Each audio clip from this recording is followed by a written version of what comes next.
여러분을 이와 같이 예수 그리스도의 보혈로 제사함의 은혜를 주시고 또 하나님의 자녀로 삼아주신 것 생각하면 얼마나 감사한지 모릅니다. 감사하죠.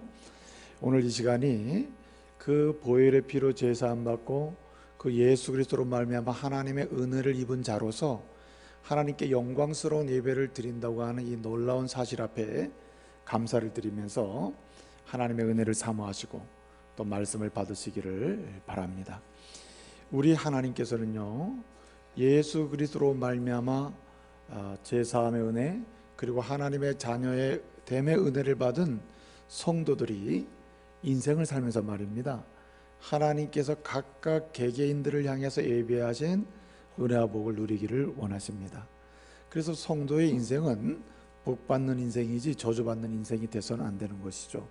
성도의 인생 여정이란 하나님의 은혜를 누리는 인생이지 하나님의 은혜를 멀리하고 은혜와 상관없는 인생을 살아야 될 존재가 아닙니다. 하나님은 하나님의 그 은혜로 말미암아 그 독생자 예수 그리스도로 말미암아 구원받게 하셔서 하나님의 자녀 삼으신 모든 성도들이 반드시 은혜 받으면서 하나님의 예배하신 복을 누리면서 하나님의 영광을 선포하며 살기를 주님은 지금도 기대하시고 그 일을 위해서 일하심을 믿으시기를 바랍니다. 그렇기 때문에 성도는 갈망하고 소원하는 마음이 있어야 됩니다. 주님이 나를 위해서 예비하신 은혜를 내가 누리리라, 주님이 나를 위해서 예비하신 복을 내가 받으리라, 주님이 나를 위해서 예비하신 은총을 내가 누릴 뿐만 아니라 증거하며 살리라 말이죠. 이렇게 갈망하고 소원해야 하는 것입니다. 근데 여러분, 우리 주님께서 저와 여러분을 위하여 예비하신 그런 은혜와 은총을 누가 받고 누리는가? 오늘 말씀은 한마디로 경건한 자가 받는다라고 말씀하십니다. 여러분, 경건한 주의 백성들, 하나님의 자녀인데 경건한 인생을 사는 사람들, 하나님이 예비하신 복을 받으며 누리며 살게 된다는 말입니다. 경건이 무엇입니까? 경건은 우리 예수님을 믿을 뿐만 아니라 예수님과 교제하면서 예수님을 닮아가는 것이 경건입니다. 하나님을 믿고 의지할 뿐만 아니라 하나님과 깊이 교제하면서 주의 말씀에 따라서 인생을 살아가는 그 자체가 경건입니다. 그래서 이렇게 경건한 하나님의 자녀들을 주님은 반드시 복을 주시고 복을 누리게 하신다고 약속하고 있는 것입니다. 사랑하는 믿음의 성도 여러분, 하나님의 자녀가 된 이상 주님이 소원하시는 대로 경건한 인생 사시길 바랍니다. 경건에 이르도록 연습을 하고 경건한 주의 백성으로서 주님이 저와 여러분 개개인을 향해서 예비하신 주님의 은혜와 은총을 누리며 경험하며 받으며 증거하며 살 수 있는 주의 종들 되시기를 말씀으로 축복합니다. 여러분, 경건을 보게 되면 경건한 자를 향한 하나님의 복을 주신다는 약속은 아주 명료합니다. 여러분, 시편 146편을 보게 되면 하나님을 의지하고 하나님만 바라보면서 그 마음에 간사함이 없는 사람, 그 마음에 속임이 없고 오직 주님이 베풀으신 구원 은혜에 감사하면서 그 주님과 교제하면서 가는 그 사람 뿐만 아니라 그 주님의 말씀에 순종해서 그 말씀을 따라가기를 열망하는 그 사람, 한마디로 뭐한 사람? 경건한 사람에게 뭐가 있다고 했습니까? 주님의 복이 임한다고 했습니다. 할렐루야. 여러분, 시편 91편 14절 이하를 보게 되면은 하나님을 사랑하고 하나님과 교제하고 그리고 하나님이 기뻐하시는 대로 하나님을 갈망하면서 나가는 사람, 하나님의 그 은혜를 증거하며 살기를 소원하는 그 사람, 한마디로 경건한 사람, 그 사람에게 하나님은 복을 주신다고 약속하셨습니다. 그렇기 때문에 하나님의 자녀는요, 거룩하신 하나님을 닮아서 경건한 인생이 되어야 하고 하나님의 예배하신 은혜를 누리면서 그 하나님을 증거할 수 있는 성도가 되어야 하는 것입니다. 여러분, 경건한 사람들에게 하나님은 어떤 복을 주실까요? 민수기 6장 22절 이하를 보게 되면 하나님을 의지하고 교제하고 하나님 말씀을 따라가는 그 사람, 한마디로 경건한 주의 백성들을 향해서 주님은 하나님의 복을 약속해 주셨습니다. 어떤 복을 약속하셨습니까? 하나님의 백성들, 경건한 주의 백성을 향해서 주님은 지켜주신다고 약속하셨습니다. 할렐루야. 어떤 삶의 여정을 통해서 그 인생길을 가더라도 경건한 주의 백성은 흔들리는 세상 속에서도 주님이 반드시 붙잡아 주시고 지켜주시는 것입니다. 그 주님의 약속하신 복입니다. 또 뿐만 아니라 민수기 6장 22절 이하를 보게 되면 주님이 약속하신 또 복이 무엇입니까? 은혜의 복을 주신다고 했습니다. 여러분, 민수기 28장에서는요 이 은혜의 복에 대해서 설명합니다. 어떤 은혜의 복입니까? 민족 가운데, 만민 가운데 뛰어나게 하신다고 했습니다. 무슨 말입니까? 하나님의 자녀가 세상의 영향을 받으면서 그저 세상을 뒤쫓아가는 인생이 아니라 세상을 변화시키고 세상을 새롭게 할 수 있는 영향력 있는 사람, 세상에 뛰어난 사람이 되도록 경건한 백성을 복 주신다고 했습니다.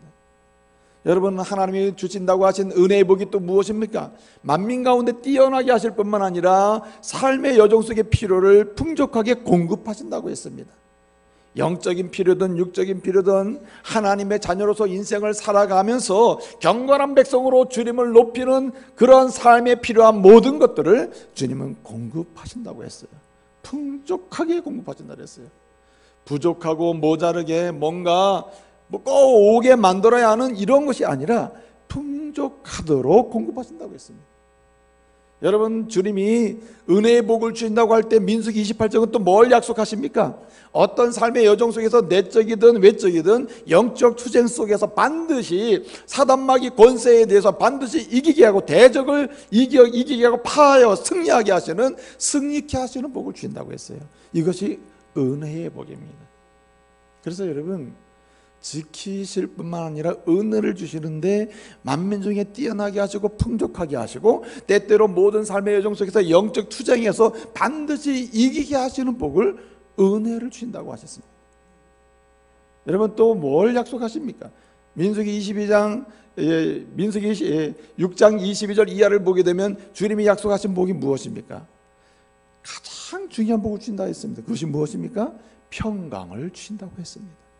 여러분, 사람이 모든 조건이 갖춰져도요 내적으로 근원적으로 영혼이 평안하지 않으면요 세상 속에서 그 무엇도 할 수가 없습니다. 두려워하게 되고 놀라게 되고 떨게 되고 염려하게 되고 흔들리게 되는 것입니다. 그러나 여러분, 우리의 영혼과 우리의 삶을 흔들어 놓고 그리고 끊임없이 좌절과 절망하게 만들 만한 세상에 도전이 밀려온다 하더라도요, 여러분, 경건한 주의 백성, 하나님만 바라보고 하나님을 의지하고 하나님과 함께 교제하고 하나님과 심오한 교제를 나누면서 주님의 말씀을 따라가고 주님의 이름을 높이기를 소망하면서 주님을 닮아가는 그 사람은 반드시 주의 평안으로 승리하게 될 줄로 믿습니다. 반드시 평안의 복을 주시는 것입니다. 그래서 여러분, 다시 말씀을 드립니다만은 하나님의 자녀를 향하신 하나님의 계획 속에 복받는 인생이 되는 것, 이거 하나님의 계획입니다. 이 은혜를 누리는 사람은 누구냐? 여러분, 경건한 백성입니다. 경건한 자손이에요. 경건한 사람입니다. 주님 의지하는 사람, 주님과 교제하는 사람, 주님 닮아가는 사람, 주님의 말씀을 따라가는 사람, 그 말씀에 순종하여 그 말씀을 행하는 그 사람이 복을 받을 줄로 믿습니다. 무슨 복을 받는다 그랬습니까? 지켜주시며 복을 받고요, 은혜를 받는데 무슨 은혜요? 만민 중에 뛰어나게 하시고 풍족하게 하시고 또 뿐만 아니라 대적 가운데서 승리케 하시고 그리고 무엇보다도 평안의 복을 주신다고 했습니다. 오늘 주의 전에 올라오신 모든 믿음의 가족들이 말이죠, 경건한 주의 백성으로서 그 길을 가다가 약속하신 복을 누리시기를 말씀으로 축복합니다. 여러분, 그런데 문제는 뭐냐면 나는 경건한가에 관한 질문입니다. 나는 정말 경건한 백성인가? 나는 하나님이 예배하신 복을 받으면 복을 누리며 복을 증거할 수 있는 경건한 자손은 경건에 이르는 연습을 하고 경건한 백성이요 경건한 자녀로 지금 나가고 있는가? 이게 문제라는 거죠. 질문을 해봐야 됩니다. 나는 하나님의 복을 받는 자, 복을 누릴 자, 복을 증거할 자, 한마디로 경건한 백성인가? 경건한 사람인가? 경건한 하나님의 자녀인가? 경건한 일꾼인가? 경건한 성도인가? 나를 돌아봐야 한다 이거죠. 여러분, 나의 경건의 수준이 어느 수준입니까? 우리 자신의 경건의 상태가 어떤 상태입니까? 우린 돌아봐야 된다는 거예요. 오늘 야고보는 말합니다. 여러분들은 예배를 잘 드린다고 하면서 경건하다고 말합니다. 기도를 열심히 하면서 경건하다고 말합니다. 여러분들은 성경을 많이 안다고 해서 경건하다고 말합니다. 그런데 여러분은 사실은 경건한 성도가 아니네요. 그러므로 여러분들이 오늘 이 시대에 하나님의 은혜와 복을 누리지 못하고 있는 것입니다. 그러니까 여러분들 다시 경건한 자리로 돌아가십시오. 이렇게 말씀하고 있는 거예요. 나는 경건한가? 우리는 경건한 백성인가? 경건함으로 주님의 은혜를 누리고 있는가? 은혜를 증거하고 있는가 말이죠. 복받을 자인가? 아니면 하나님의 징계를 누릴 자가 아니면 하나님의 은혜로부터 멀리 떨어져 사는 자인가? 다시 확인을 해야 한다 이거죠. 내가 경건한 자인지 아닌지 이 경건의 수준을 평가하고 경건의 척도를 알아보는 방법이 무엇이 있을까요? 오늘 야고보는 말하면 내가 오늘 여러분들에게 말할 때는 여러분들의 경건의 수준을 체크하시고 다시 경건의 자리로 돌아가서 하나님이 예비하신 은혜와 복을 누리는 성도가 되십시오. 이 험한 세상 속에서 하나님의 자녀의 특권을 자녀의 백세 하나님의 자녀로서 누려야 될 그 은혜를 누리며 사십시오. 이렇게 오늘 권면하고 있는 것입니다. 여러분, 나는 경건한가? 경건한 자는 어떤 자입니까? 경건한 자의 표징이 무엇입니까? 경건의 척도는 무엇입니까? 경건을 평가할 수 있는 기준은 무엇입니까? 그 첫째로 오늘 말하는 게 무엇입니까? 오늘 야고보는 말합니다. 당신은 세속에 물들어 사는가 아니면 세속에 물들지 않고 있는가를 따져보라고 했습니다. 여러분, 진정으로 경건한 사람은 세속에 물들지 않습니다. 세상에 물들지 않아요. 세상과 타협하지 않습니다. 세상 속에 빠지지 않는다는 말입니다. 오늘 여기 20절 하반절 보니까 진정한 경건, 참된 경건은 세속에 물들지 아니하며 라고 했습니다. 여기 세속이 무엇입니까? 세상입니다. 타락한 세상을 가리키는 거예요. 경건한 백성은 타락한 세상의 삶의 방식과 삶의 가치관과 타락한 세상에서 일어나는 비도덕적이고 비윤리적이고 비성경적인 삶의 이야기들을 멀리하며 사는 것입니다. 그러나 여러분, 경건치 못하고 자신의 종교적인 행위로 경건의 모양은 드러나고 있으나 경건의 능력이 없는 사람, 사실은 경건치 못한 사람은 어떻습니까? 실제의 삶이 세속에 물들어 산다는 거예요. 한마디로 세상 방식 따라간다는 말입니다. 여러분, 세상 방식 따라가는 건 무엇입니까? 한마디로 욕망 따라가는 것이죠. 욕망 따라. 여러분, 우리가 경건의 연습을 게을리하고 경건의 자리로 나아가기를 소원하는 갈망과 소망과 열정이 없잖아요. 한순간에 우리는 세속에 물들게 됩니다. 주님을 갈망하고 주님과의 교제를 깊이 교제 나누고, 그리고 주의 말씀을 사모하고 그 말씀이 들려지는 대로 행하기를 소원하며 나가지 않는 한 우리는 한순간에 세속에 물들게 된다는 겁니다. 세상에 물들게 된다는 거예요. 욕망대로 가게 되는 것입니다. 사무엘하 11장을 보게 되면 다윗이 얼마나 경건한 사람입니까? 얼마나 하나님과 교제하고 하나님을 갈망하고 하나님을 의지하고 하나님의 말씀이라면 따라가기를 소원하는 사람이었습니까? 그런데 여러분, 그 경건을 갈망하는 자리에서 한순간에 이탈할 때 어떻게 됐습니까? 욕망의 사람이 세속에 물드는 사람이 되죠.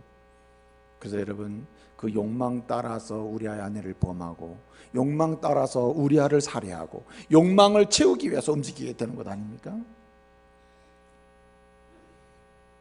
그래서 여러분, 이 세속에 물든 것을 보게 되면 그 중심에 뭐가 있냐면 가장 확실한 표시가 뭐냐면 자기중심입니다. 자기중심. 그래서 경건한 백성은, 경건한 성도는 하나님 중심인데 세속에 물들게 되잖아요. 이건 자기중심으로 바뀝니다. 점점 어떻게 바뀌어요? 극단적 자기중심으로 바뀝니다. 자기중심에서 극단적 자기중심으로 빠지게 되는 것이에요. 여러분, 이 세속의 삶의 방식은요, 욕망 따라 움직이고요, 자기중심 따라 움직입니다. 노르웨이에 극작가였던 입센이라고 하는 사람이 있는데, 이 사람이 쓴 글에 피터 진트라고 하는 사람의 이야기가 나옵니다. 그 사람이 이제 정신병원을 방문했습니다. 피터 진트라고 하는 사람이 정신병원에 방문한 이유는 여러 가지 이제 환자들을 면접하고 대면하고 이야기를 나눠서 이제 상담을 하는 것이죠. 어떤 정신병원에 가가지고 환자를 1대1로 대면해서 이제 면접하고 이야기를 나눕니다.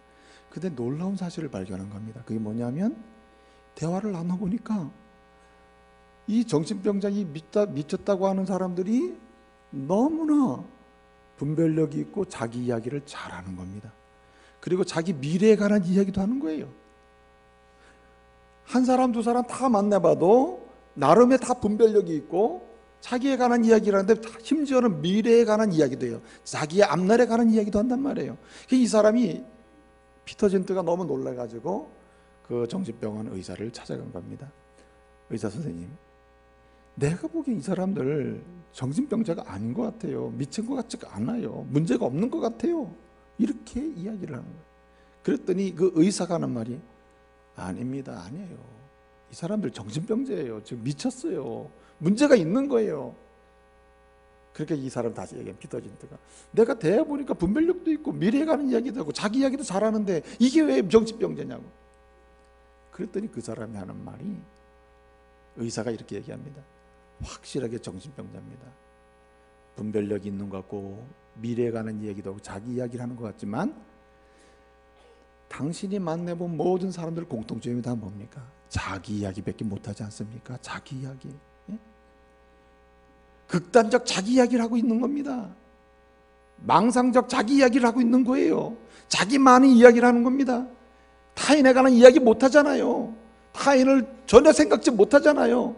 가족을 생각지 못하잖아요. 자기만 지금 얘기하고 있잖아요. 그것이 바로 정신병의 증거입니다. 극단적 자기중심으로 빠진 겁니다. 그러면서 이 극작가 입센이 얘기하는 겁니다. 사실은 세상을 들여다보면 온통 정신병원의 상황과 같다. 들어가 보면 여기 살인이 일어나고 음란이 일어나고 더러움이 일어나고 추악한 범죄가 일어나는데 이 범죄들 모든 범죄가 다 무엇 때문에 일어나느냐? 자기중심이라는 거예요. 극단적 자기중심이라는 거예요. 극단적 자기중심. 여러분, 경건한 성도는 하나님 중심입니다. 경건한 성도는 말씀 중심이에요. 경건한 성도는 주님을 따라가고 주님이 기준이 됩니다. 그러나 여러분, 경건치 못하고 경건한 자리에서 이탈한 사람은 자기 중심으로 가 있습니다. 내가 아무리 예배를 드리고 아무리 말씀을 사모하고 아무리 기도에 열정적인 헌신을 한다 하더라도 내 사고와 내 가치관과 삶이 내 극단적으로 나 중심으로 계속 발전하고 있다면 이 이야기는 오늘 야고보에게는 지적 대상이에요. 당신은 경건한 사람이 아니다. 무슨 경건? 헛된 경건이라. 헛된 경건, 참된 경건이 아니다. 하나님의 은혜와 복을 받을 경건이 아니다. 경건한 사람의 자리에 있지 아니한 것이다. 이렇게 말씀하고 있는 거예요. 그래서 여러분, 경건한 성도는 자신도 하나님의 은혜를 누리지만 그 경건한 성도 가운데서 자라나는 다음 세대 자녀도 복을 받습니다. 믿으시길 바랍니다. 그런데 정반대로 세속에 물들어서 경건에서 이탈해서 경건의 능력을 모르고 경건의 모양만 갖추고 사는 사람들, 이런 사람 극단적 자기중심으로 빠져서 결국은 자기만을 알아보기 때문에, 자기만 바라보기 때문에 자기 자녀도 병들게 만드는 거예요. 여러분, 히틀러 아시죠? 2차 세계대전 당시에 그 전쟁을 주도했던 사람이 히틀러입니다. 히틀러라는 사람이 얼마나 무고한 많은 생명을 죽였습니까? 유태인 600만 명 이상을 죽였어요. 그래서 히틀러는 역사학자들은 말합니다. 저주받은 인간이다. 한마디로 인간이긴 하나 인간이 아니다. 이렇게 평가를 합니다. 어떻게 그런 인간이 나오게 되었을까? 여러분, 히틀러라는 사람은요, 평생에 두 가지를 미워하며 살았대요. 첫째는 유태인을 미워하며 살았답니다. 어릴 때부터 아주 유대인이라고 하면 아주 한마디로 마음의 분노를 삼고요, 그렇게 미워했답니다. 두 번째는 평생 여자를 미워하며 살았대요. 그런데도 또 히틀러의 여자는 있었습니다. 그러나 어떻든 본심은 뭐냐면 여자를 미워하고 살았대요. 그래서 결혼도 안 하고 살았습니다. 그러면 왜 왜곡된 여성성을 가지고 있고 여성에 대한 왜곡된 그러한 성관념을 가지고 있냔 말이에요. 왜 왜곡된 유태인에 대한 태도를 갖게 됐느냐는 거죠. 그의 어머니가, 그의 아버지는요, 장기적으로 출타하면서 사업을 하던 분이랍니다. 히틀러의 아버지는. 그래서 그 아버지가 장기 예유를 하고 나가 자리를 비우잖아요. 그럼 그의 어머니는요, 히틀러의 어머니는 이웃집에 잘생긴 유태인 남자가 있었답니다. 그 유태인 남자랑 이 말하자면 외도를 한 겁니다. 그래가지고 끊임없이 그 아들에게 상처를 줬대요. 어느 날 히틀러가 말을 했답니다. 어머니, 제발 그렇게 살지 마세요. 제발 내 마음에 이렇게 슬프게 하지 마세요. 내 마음에 아픔을 주지 마세요. 어머니는 너무 세속적인 사람이라, 세속에 물들어도 보통 물든 게 아니라, 그래서 자기 중심으로 꽉 차 있어요. 내 쾌락과 내 행복을 위해서라면 너의 그런 마음은 그렇게 중요하지 않단 말이죠. 자식의 이야기를, 자녀의 이야기를 묵살했습니다. 그리고 시간이 지나서 그는 죽고 성장하게 된 것이죠. 평생에 유태인을 미워하고 평생에 여성을 미워하는 가운데 그는 결국 저주받은 인간으로 600만 명 이상의 사람을, 유태인을 죽이고, 그리고 세계를 전쟁의 도가니로 몰아넣어서 세계를 슬프게 만든 사람입니다. 여러분, 세속에 물들어서 자기중심적으로 가는 사람은 경건의 능력을 상실함으로써 자기만 그런 것이 아니라 자기 자녀들조차도 경건의 은혜를 누리지 못하고 그 은혜의 복을 누리지 못하게 만드는 그런 불행한 사람이 되는 거예요. 그러므로 여러분, 우리는 생각해 보아야, 나는 세속에 물들지 아니했는가? 세상적인 가치관과 세상적인 윤리에 사로잡혀 있지 않는가? 세상적인 습관에 삶의 방식을 따라가고 있지는 않는지, 나는 지극히 자기 중심으로 가고 있나 아니면 하나님 중심으로 가고 있는지 살펴보아야 한다는 말입니다.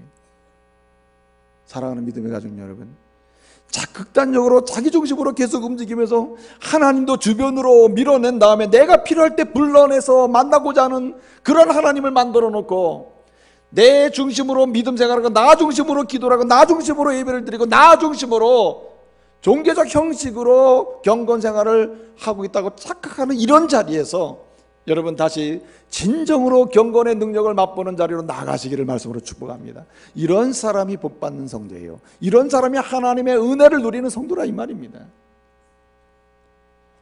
또 뿐만 아니라 여러분, 오늘 말씀은 이렇게 얘기합니다. 당신의 경건은 참인가? 참된 경건인가? 당신은 경건의 능력이 있는가? 당신은 경건한 성도로서 하나님의 복을 받을 성도인가?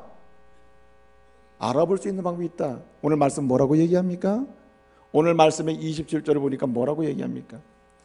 참된 경건은 고아와 가부를 뭐하는 거라고 했어요? 돌아보는 것이라고 했습니다. 한마디로 진실로 사랑하고 있는가, 사랑하지 않고 있는가, 사랑하는가, 사랑하지 않는가가 내 경건의 척도라는 말입니다.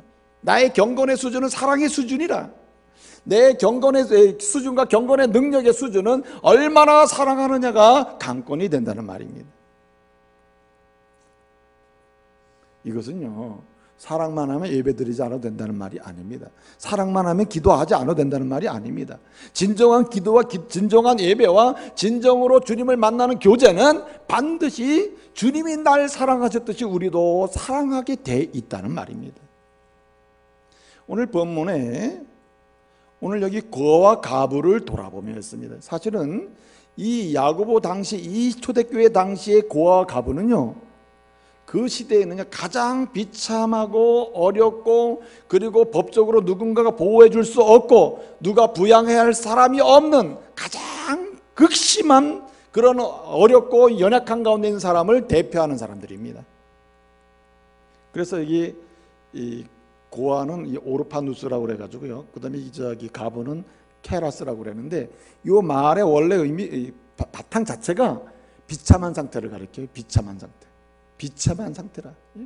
그 시대적 사회적으로 가장 비참한 상태에 있는 이 사람들을 돌아보고, 그리고 찾아가주고, 그리고 알아봐주고 사랑해주는 상태, 이것이 내 경건의 수준이라는 말입니다. 여기 돌아본다 했습니다. 돌아보는 것, 곧 사랑하는 것인데, 돌아보는 것이 경건의 수준이라 했습니다. 나는 정말 주님과 깊이 교제하고 있는가? 그 교제의 정도는 돌아봄의 수준 정도에 있다는 거죠. 나는 정말 주님을 정말 의지하고 있는가? 그렇다면 나는 누군가를 얼마나 돌아보고 있는가? 정말 의지하고 있다면 정말 돌아보고 있다는 거죠. 이게 연결되어 있다는 거죠. 그래서 여기 본문에 이 고아와 가부를 돌아보며라고 했는데, 이 돌아본다는 말은요, 헬라어로 에파스캡테스다이라는 거예요. 에파스캡테스다이. 요 원래 의미는 뭐냐면 세 가지 의미가 다 연결되어 있는데, 적극적으로 찾아간다, 두 번째는 필요를 확인한다, 세 번째는 필요를 확인한 것을 어떻게 해요? 채워준다는 의미가 있어요. 그러니까 여기 고와 가보를 돌아본다는 말은 적극적으로 고와 가보를 찾아가요. 연약한 자를 찾아가서 그들의 필요가 무엇인가를 확인해요. 그런 다음에 그 필요를 어떻게 해요? 할 수 있는 대로 최선으로 채워주는 것입니다. 이 상태를 돌아보는 거랬어요. 그래서 진정한 경건한 사람들, 경건의 능력이 있는 사람들, 예수와 깊이 교제하고 그리고 주님을 의지하고 주님을 닮아가면서 그분의 말씀을 따라가고자 열망하는 경건한 사람은요, 반드시 항상 삶의 여정 속에서 연약한 자를 찾아가는 여정이 있고, 그리고 필요를 확인하는 여정이 있고, 그리고 필요를 확인한 다음에 필요를 공급해주고 뭔가 내가 할 수 있는 채워주려고 하는 열망이 있고 순결한 행위가 있다는 말입니다. 이런 사람이 뭐한 사람이에요? 경건한 사람이고, 이 사람이 복받을 사람이라. 이 사람이 경건한 능력의 사람이고, 이 사람이 주님의 성령의 이루어짐을 맛보는 사람이라. 그렇기 때문에요, 우리는 경건한 사람으로서 사랑하기를 열망해야 하는 것이에요. 사랑하는 사람이 되어야 합니다. 여러분, 세상은 굉장히 차별이 많아요. 그렇죠? 참 차별적인 세상이에요. 여러분, 세상의 사랑은 이기적이고 자기 주관적입니다. 자기를 위한 사랑이에요. 그래서 어떻습니까? 사랑도 차별적인 거 아닙니까? 자기를 위해서 사랑하니까 결국 차별할 수밖에 없는 것이죠. 근데 여러분, 오늘 여기 고와 가보를 돌아보고 에파스캡테스다이라는 이러한 적극적으로 연약한 자를 찾아가고 필요를 확인하고 확인된 필요를 내 힘껏 공급해 주는 이러한 사랑은요, 차별이 없는 것입니다. 그래서 여러분, 진정한 경건한 사람은 사랑을 하되 어떻습니까? 신분의 고하를 막론하고 빈부격차를 막론하고 그리고 아름답거나 추하거나 상관없이 남자나 여자나 상관없이 어떻습니까? 주님이 우리를 사랑하신 것처럼 그렇게 사랑하기를 힘쓰는 것이죠. 저는요, 참 세상은 정말 차별이 심하다. 똑같은 몸을 갖고 똑같은 얼굴을 갖고 똑같은 옷을 입고요, 똑같이 가도요, 상황이 달라져요. 제가요, 아주 우리나라에서 제일 작은 차를 가지고요, 작년에요, 그 이사회 할 때 그 호텔을 가봤어요. 쳐다보지도 않고 안내도 안 하고 빨리 빼라고만, 저 뒤에 차가 오니까 빨리 빼세요, 빨리 빼세요, 빨리 빼세요. 그랬는데 정말 짜증나더라고요. 빨리 빼래. 그러니까 아니 어느 쪽으로 빼냐면, 저 뒤에 차 오니까 뒤에는 좋은 차들이 줄줄줄줄 서 있어요. 빼래요. 그 다음에 우리 교회에서 제공하는 좋은 관용차를 한번 타고 왔습니다. 어서 오십시오. 그냥 내리세요. 차 대겠습니다. 차 다 갖다 대죠. 정말 얼마나 차별이 심한지 몰라요. 저는요, 이 축구 경기를 보면요, 진짜 아나운서들도 선수 차별을 하더라고. 예를 들어서 박지성 선수 같이 훌륭한 선수 있잖아요. 아주 이름난 선수가 이 볼을 말이죠, 공을 오래 가지고 있잖아요. 그러면 역시 개인기가 뛰어납니다. 저렇게 볼을 오래 소유하고 있다는 것은 능력이 있다는 것입니다. 이렇게 하거든요. 좀 이름도 알려지지 않는 선수가 막 그 볼을 오래 이렇게 소유하고 있잖아요. 그러면 저러면 안 됩니다.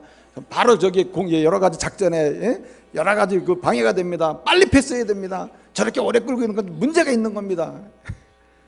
이게 다 내가 볼 때 다 차별이에요. 어떻게 저렇게 다르게 평가하냐 말이에요. 예? 또 예컨대 무슨 박지성 같은 선수가 판정에 불복하잖아요. 그래서 심판한테 항의를 하면은 역시 자기의 입장을 확실하게 이렇게 어필하면서 팀에게 좋은 영향력을 주는 것입니다. 이렇게 하거든요. 좀 그렇지 않은 선수가 막 어필하면 저러면 안 되죠. 스포츠맨십에 어긋납니다. 막 이러면서 막 몰아붙이는 거라. 하여튼 세상은요, 여러 가지 이유로 차별이 많아요. 그런데요, 경건한 성도는 차별과는 멀어야 할 줄로 믿습니다. 그래서 여러분, 교회에서요, 진정한 성도, 진정한 경건한 능력이 있고 경건한 성도, 주의 은혜와 그 복을 누리는 정말 주님과 깊이 교제하고 주님을 의지하고 주님을 닮아가기를 소망하면서 주님의 그 말씀을 행하기를 열망하는 그 경건한 성도는 어떻습니까? 가장 연약하고 힘들어하는 성도를 먼저 찾아가는 거 아니에요? 그래서 여러분, 교회는요, 당을 져서도 안 되고 끼리끼리 모여서도 안 됩니다. 고향 따라 모여서도 안 되고 학연 따라 모여서도 안 돼요. 혈연 따라 모여서도 안 돼요. 교회는 오직 주님이 우리를 사랑하신 것처럼 우리는 그렇게 사랑해야 할 줄로 믿습니다. 그래서 말이죠, 드리는 말씀인데, 사랑은 어떻게 하는 것입니까? 이렇게 적극적으로 찾아가서 필요를 확인하고 그 다음에 확인된 필요를 힘써 공급하는 이런 사랑은 어떻게 하는 겁니까? 항상 사랑은 두 가지 방향으로 나타나잖아요. 하나는 용서하고 용납하는 것으로 나타나고, 하나는 내게 있는 것을 어떻게 해요? 나눠주는 것으로 나타나요. 이게 주님의 사랑 아닙니까? 주님이 우리의 죄를 용납하고 용서해 주시면서 받아주시잖아요. 그리고 주님의 모든 것을 나에게 어떻게 해요? 다 나눠주시잖아요.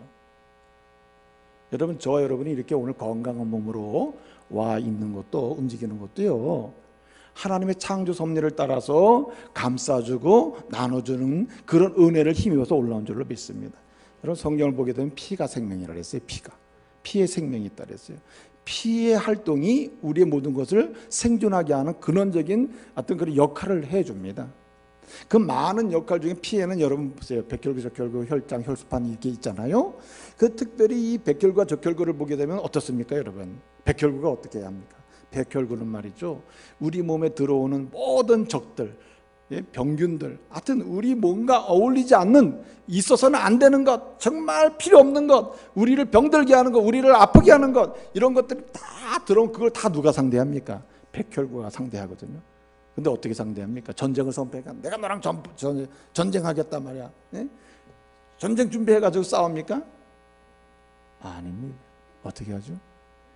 백혈구는요, 어서 오라, 내가 안아주리라. 그래가지고 그냥 이렇게 뭐든지 들어오면, 그것이 지독한 병균이든 아니 지독한 뭐든 간에 상관없이 들어오기만 하면 어떻게 해요? 백혈구는 팔을 벌리고 어서 오라, 내가 안아주리라. 그래가지고 그냥 들어왔다 그러면 꽉 안아줍니다. 지독하게 안아주고 감싸줘요. 다 감싸줘요. 너무 사랑이 지나쳐서 다 녹아버려. 네? 백혈구 속으로 들어가면 다 녹아 없어져 버리는 거, 한마디로 얘기해서 감싸주는 거죠. 적혈구는 어떻습니까? 그 피가 폐를 거칠 적마다 뭘 가져가죠? 그 맑은 산소를 그냥 다 가지고, 피가 이 폐를 거쳐가지고 맑은 산소를 가지고 온몸 구석구석을 여행합니다.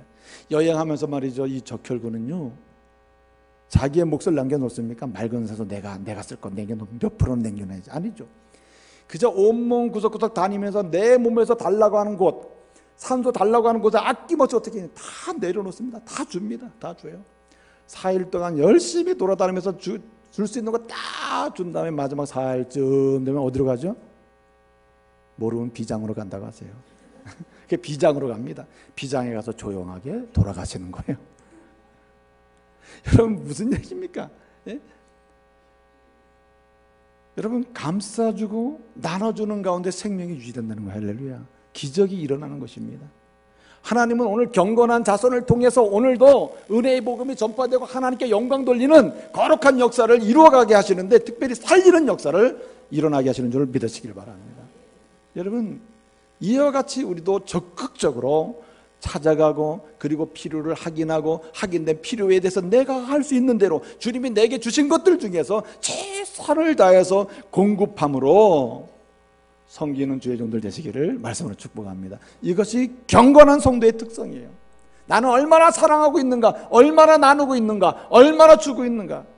요번에요, 이 부활절을 이제 준비하고 있잖아요.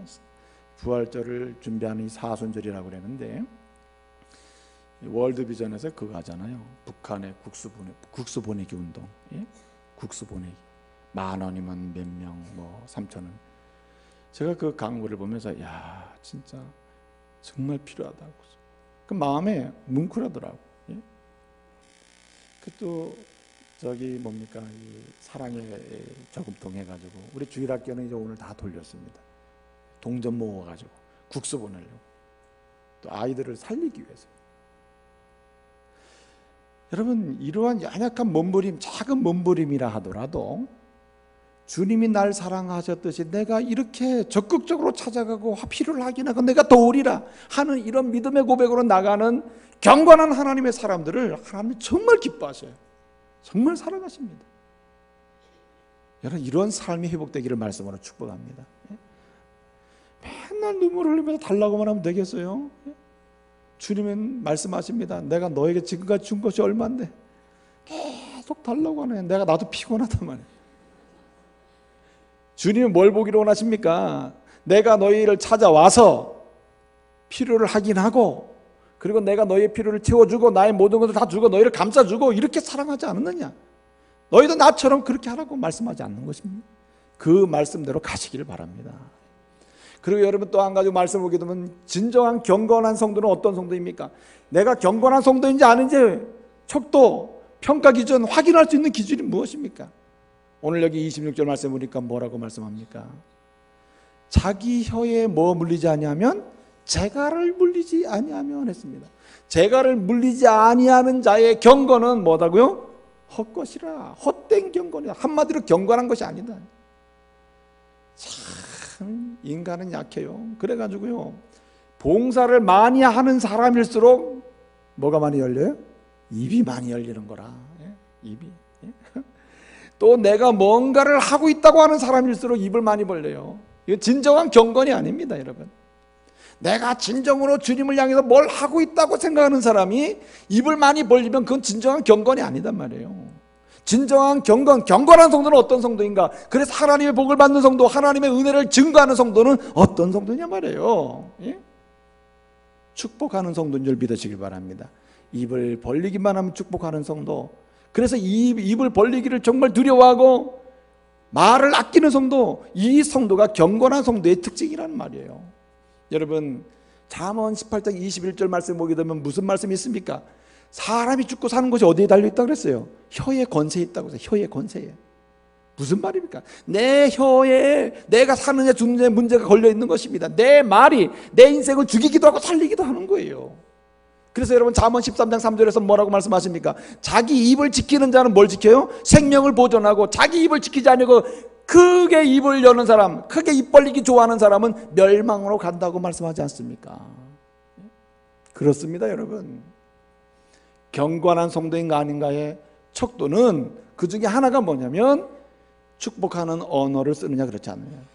그래서 여러분, 입에 재갈을 물린다는 게 무엇입니까? 여러분, 우리가 예컨대 야생의 어떤 짐승들을 길들이기 위해서나 또는 태어난 짐승을 길들여서 농사에 이용할 수 있는 그런 짐승으로 만들려면 어떻게 합니까? 고삐를 끼우죠. 한마디 재갈을 물리는 것입니다. 그래야 마음대로 조정이 되는 거거든요. 가라할 때 가고 서라할 때 서고. 여러분, 우리 입에 재갈을 물려야 되는 거예요. 재갈을. 한마디로 무슨 얘기입니까? 내 입에 정말 경건의 재갈을 물려야 되는 거예요. 말씀의 재갈을 물려야 돼요. 말씀이 내 입에 들어갈 때 내 입에서 복된 언어가 나올 줄로 믿습니다. 그래서 여러분, 우리는 이 혀의 권세를 알고요, 우리는 어떻게 됩니까? 말 한마디가 대단히 중요하다. 말 한마디를 하더라도 주님이 원하시는 대로 경건한 성도로서 축복의 말을 쏟아놓겠다고 하는 그런 열망을 품어야 하는 것입니다. 여러분, 사무엘하 뭡니까? 25장인가요? 거기 보게 되면 사무엘상이죠. 사무엘상 25장을 보게 되면 거기 뭡니까? 다윗과 밧세바 이야기가 나오거든요. 뭡니까? 나발과 다윗의 이야기가 나옵니다.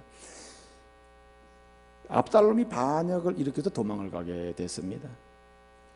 도박을 가는데, 여러분, 나발이 이전에 다윗의 도움을 받았으면 다윗이 나발에게 도움을 요청합니다. 나 좀 먹을 거 좀 달라고, 도와달라고. 나발이 말 한마디를 가볍게 합니다. 꼴 좋다. 내가 너에게 뭘 보고 너에게 너를 도와주느냐, 이렇게 얘기합니다. 다윗과 그 신하들이 어떻게 합니까? 그냥 분노가 생기는 거 아니에요? 죽을 위험에 빠진 겁니다. 그 말 한마디에 나발은 죽게 생긴 거예요. 근데 여러분, 또 다른 한 사람이 나타나요. 누가 나타나죠? 그 부인 아비가일이 나타나는 것 아닙니까? 아비가일이 뭐랍니까? 내 남편이 어리석어가지고 저러니 용서해달라고. 그러면서 모든 걸 베풀지 않아요? 그래서 살게 된다는 말이 아닙니까? 여러분 누가복음 23장 40절 말씀을 보게 되면 23장에 우리 예수님의 십자가 사건이 기록되고 있는데 그 십자가 현장에서 양쪽에 강도가 있었습니다. 양편의 강도가 함께 십자가에 달려 죽게 생겼습니다. 근데 여러분 둘 다 예수님을 저주하고 조롱했습니다. 그러나 잘 들어보세요. 막판에 한편의 강도는 우리 주님을 향해서 자신의 인생을 돌아보는 가운데 주님밖에 소망이 없다는 걸 알아요. 그래서 뭐라고 고백합니까? 당신이 당신의 나라 임할 때 나를 기억해 주십시오. 나를 꼭 기억해 주십시오. 내가 당신을 믿습니다. 예? 말 한마디 신앙의 뜨거운 고백을 하잖아요. 여러분 그 고백이 그를 구원한 줄을 믿으시길 바랍니다. 살리기도 하고 죽기도 하는 것입니다. 그렇기 때문에 우리는 말을 아껴야 하는 거예요. 말을 아껴야 돼요. 예? 말을 함부로 해서는 안 된다. 하더라도 어떻게 해요? 축복의 말을 해야 할 줄로 믿습니다. 그래서 여러분 우리는요 이 말을 해 나갈 때에 정말 이것이 주님이 기뻐하는 언어인가 그렇지 않는가에 대한 질문을 항상 던질 필요가 있습니다. 재갈을 물리는 그런 자세로 내 언어와 내 입술을 다스릴 필요가 있는 것이죠. 오늘 저와 여러분들이 다시 경건한 자리로 돌아갈 수 있기를 말씀으로 축복합니다. 리차드 포스터라고 하는 사람은 이런 말을 했습니다. 이 시대의 교회 안을 들여다보면 참 정말 사람들이 볼 때 필요한 사람 많아요. 쓸만한 사람 많아요. 그리고 함께 할 만한 사람 많아요. 그런데 리차드 포스터는 이런 얘기를 합니다. 정말 이 시대에 하나님의 교회에서 하나님 나라를 위하여 하나님이 쓰시고자 하는 필요한 사람은 기술이나 재능 있는 사람이 아니고 똑똑한 사람도 아니고 지혜로운 사람이 아니다. 뭔가 세상적으로 인정받는 사람도 아니다. 능력 있는 사람도 아니다. 그럼 어떤 사람이냐? 어떤 사람? 다 같이 경건한 성도인 줄 믿으시기 바랍니다. 경건한 성도가 이 시대에 필요한 사람이에요. 경건한 성도, 다시 말하면은 거룩한 성도요, 세속에 물들지 않는 성도요, 하나님 중심으로 살면서 하나님의 영광과 그 은혜를 선포하는 사람이요, 끊임없이 사랑하면서 끊임없이 연약한 자를 돌아보고 찾아가서 필요를 공급해 줄 뿐만 아니라 어떻습니까? 그 입술의 언어가 축복하는 언어로 가득 차서 저 사람이면은 나도 예수 믿고 싶다. 저 사람 같으면 나도 주님을 좀 만나고 싶다. 저 사람이 만난 하나님을 나도 만나고 싶다. 이렇게 감동을 줄 수 있는 경건한 성도가 필요한 시대입니다. 여러분의 가정에서 경건한 한 사람의 성도가 되시길 바랍니다. 직장에서요 경건한 한 성도가 되시길 바랍니다. 여러분 하나님의 교회에서 한 사람 한 사람 경건한 성도로 자리매김하시길 바랍니다. 그 사람을 통해서 여러분도 그리고 그 공동체도 그 자리도 하나님의 예비하신 복을 받게 될 줄로 믿습니다. 기도하겠습니다.